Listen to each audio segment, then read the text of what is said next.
So I just got done building my front wheel for my Schwinn Axum. This is something I had never really tackled. I have trued plenty of wheels in the past, and as you know, I have a lot of how-to videos, so I've worked a lot on bikes. I never really got the courage to build a wheel before. So, you know, the question is it really worth it? To me, it is, just the experience and the satisfaction, but you have to take in consideration the cost versus buying a new wheel or a used good wheel and the equipment you need. So if you already have a truing stand, you're halfway there. That's probably going to be your biggest cost, and you can build one just with a truing stand. But in my case, I also have a dishing tool and a spoke tension tool. So this particular wheel, the front hub was $35 plus $15 for an adapter because I have for a through axle and for quick release. So I can use it both on my bucklows and my 100mm through axle rock shocks that I just bought.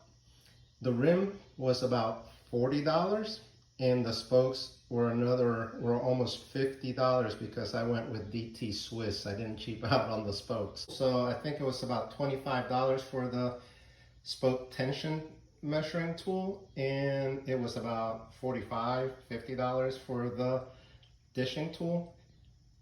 Now the rear wheel I did without the dishing tool and it came out fine, but I bought the dishing tool just because.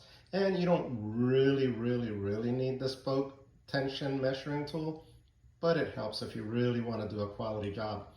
So it took me about 45 minutes to lace it while watching the video on how to do it, and another about hour of fiddling around measuring the dish, truing the wheel, and also making sure that the tension on the spokes was correct. So, you know, about a 2-hour job there. Like I said, to me it's worth it. If you have a truing stand, it's really worth trying it.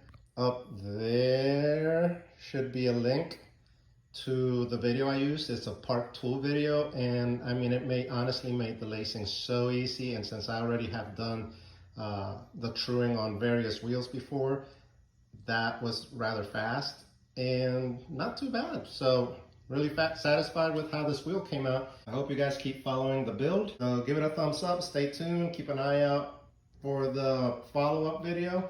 Thanks for watching. Well, that was quick. I'm back already because I decided to go ahead and put the rock shocks on the bike.